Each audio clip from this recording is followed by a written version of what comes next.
How to undress side skirt of Honda Click V3 step by step.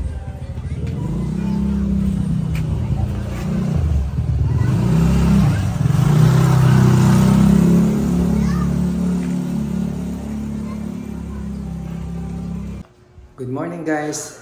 Ito maaga tayong gigising kasi maaga nating babaklasin yung side skirt ni Ulap. Si Ulap pala yung motor natin na Honda Click version 3. Hello, how are you?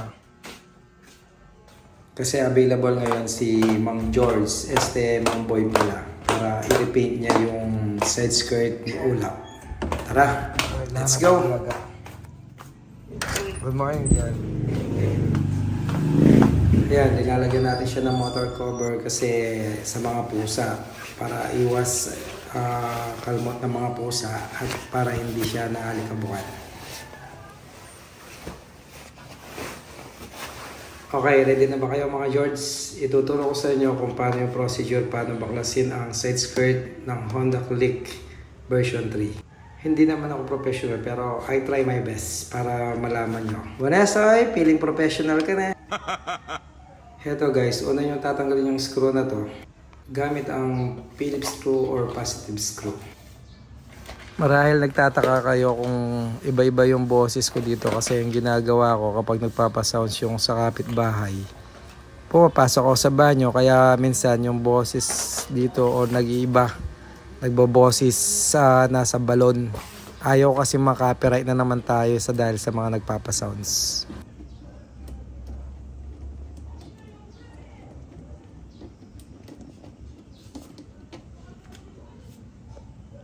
Ayan, natanggal na natin yung screw. Ngayon, make sure na itabi natin guys para hindi natin ma-misplace. Tapos dahan-dahan lang po nating baklasin yung mga lock niya po sa kabilang flarings para iwas damage po tayo. Then, pisilin nyo po sa dalawang daliri nyo yung kulay blue na nasa loob. Ito po papakita ko sa inyo. Yan, yung kulay blue na yan. Ipitin nyo po sa dalawang daliri nyo para mawala yung pagkakalak niya po. Tapos sa susunod po, hilahin nyo pong pakabig. Hilang pakabig po ha. At dahan-dahan lang po. Huwag nyo pong bibiglayin.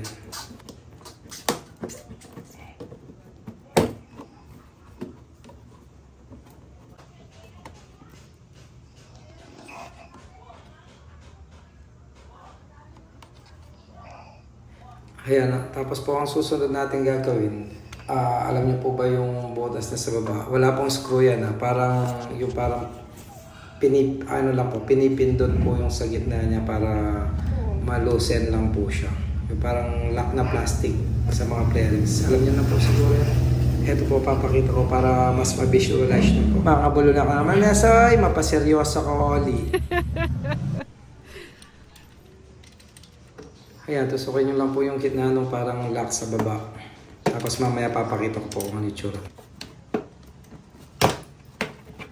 Tapos pindutin nyo lang po yung tinusok nyo dun sa baba. Tapos dahan-dahan nyo lang po ang galaw-galawin at hila-hilahin lang po. Dahan-dahan lang po para iwas basag flarings. Ay, wag galing ng soy!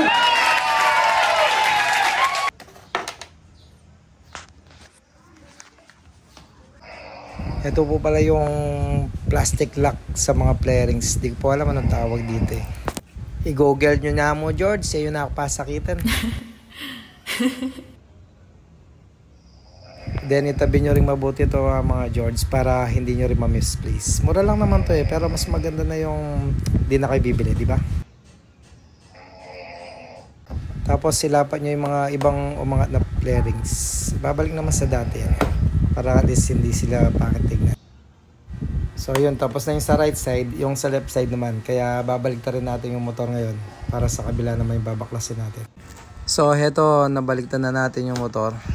Yung sa left side naman yung tatanggalin natin. Same procedure lang guys. Bulol na say! Unahin lang natin tatanggalin yung positive screw niya dito sa side. So ayaw mo na paka-explain. Yan naman gawa mo kay sumangid. Siguradong gamit mo rin kayo sumangid ngayon eh. Kaya manahimik na kapanas, oy! Otot, balo mo pa ka na ako, George. Manalbe na ka, maya makialam ka na, George. Then kapag natanggal nyo na rin yung isang screw, ito, ilayan nyo rin ng pakonti-konti lang. Yung dahan-dahan lang. Hanggang sa umiwalay ulit yung mga lock niya sa kabilang flarings. Tapos same procedure lang. Ipitin natin uli yung kulay blue na nasa loob. Ayan, hindi ko lang siya masyadong ma-videohan. Pero same lang dun sa kabila. Kulay blue, hindi naman kayo maliligaw. Ano yun lang, pindutin nyo lang yun. Ipitin nyo lang sa dalawang daliri nyo. Hanggang sa mag-loosen lang siya. Ayan. Makikita nyo. Ayan. Diba natanggal na?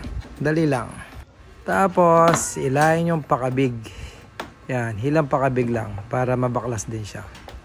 Dahan-dahan lang din. Para iwas damage. Ayan. Natanggal na siya.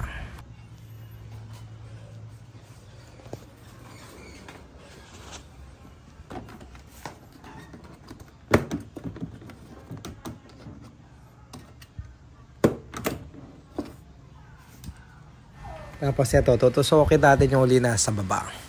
Ibaba ng motor ha, baka ano na naman iniisip niyo.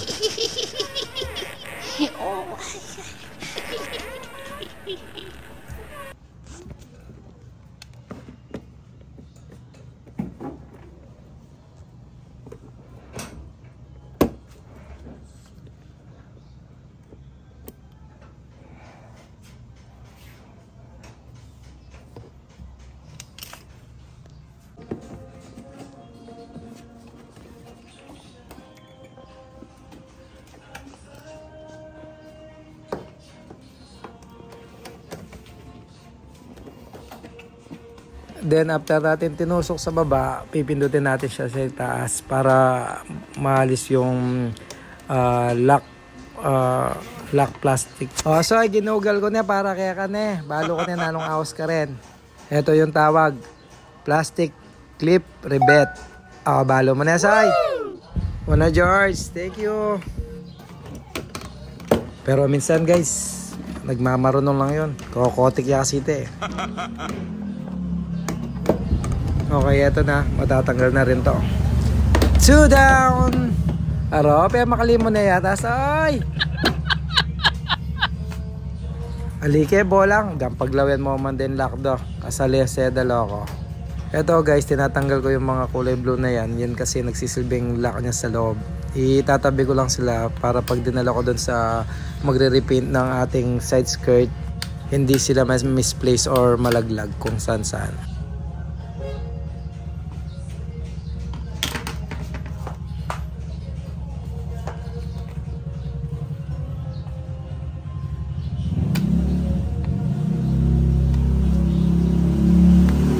Dere George, pakalawin mo na din, tunggal, alalang damage din, George. Asali seda pa nga baklas na, George.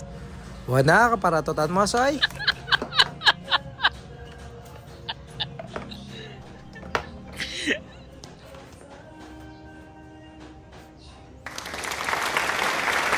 Okay guys, ito pala yung looks niya kapag wala siyang side skirt. Kaya pagmasdan nyo na lang siya, guys.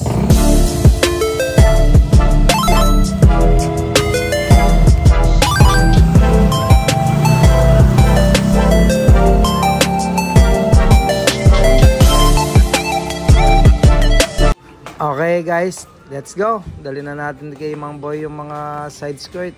Papakulay natin to ng pearl white, kakulay ng pagka-white ng Honda Click version 3 natin.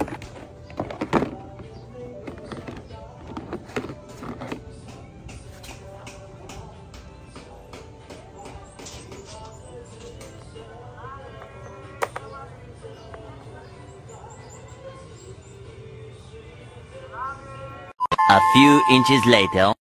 Okay, nakapag-teleport na tayo kay Mang Boy. Mang Boy, eto na. Ano ba? Buti, yari na yata itanggam. Pa-vlog ka. Pa-vlog ka. Jogos! Okay guys, hanggang dito na lang muna tayo. Abangan nyo yung part 2 guys. Sa part 2 natin, ipapakita ko yung magiging result ni ulam. Doon natin makikita kung bagay ba o hindi yung white na pearl white na side skirt sa kanya. Kaya kung hindi ka pa nakasubscribe sa akin guys, subscribe na kayo para updated kayo sa sa mga video na i-upload ko sa susunod.